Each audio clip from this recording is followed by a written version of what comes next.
с игращия президент на футболен клуб Победа Вресло, това е Юмер Юмер. Честита точка, очакваш ли такъв резултат? Ами, честно казано, очаквахме победа. Поради това, че имахме информация за резултатите на светкавица. И Римена много устроил за сега. Коментарът за матча. Доволен ли си от твоя отбор? От представянето на твоите колеги в състава? Ами, от колегите съм доволен. Играхме нормално, нямахме не достигна шанс. Доволни сме от съдийския състав, най-вече много ли.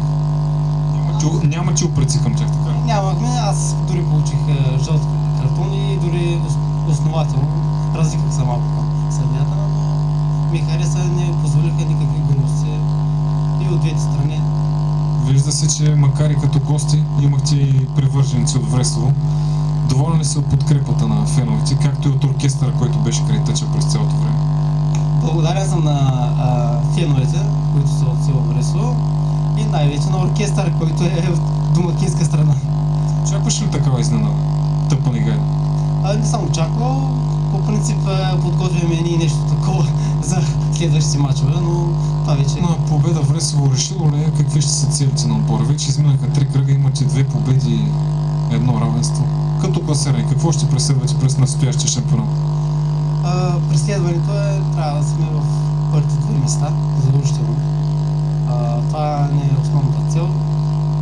Това е хубаво, че минахме един от най-трудните отбори в групата с Дъбли, който може да се каже ветеран в групата.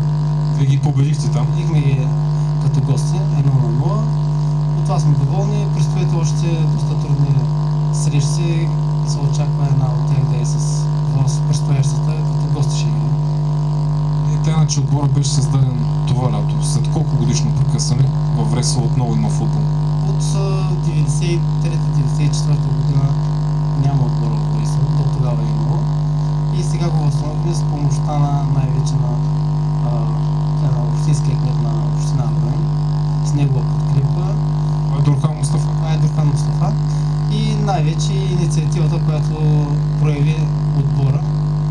И по принцип имаме голяма финансова подкрепа от общината. Доволни сме. Имаме 2 екипа, имаме пари за пътуване, пари имаме за отпуснати за съдийските, за заплащане на съдиите. Всеки месец събираме от 20 до 50 лева от всеки член на отбора и привържен от селото и възстановяваме стадиона в село Вресло. Какво е неговото ниво?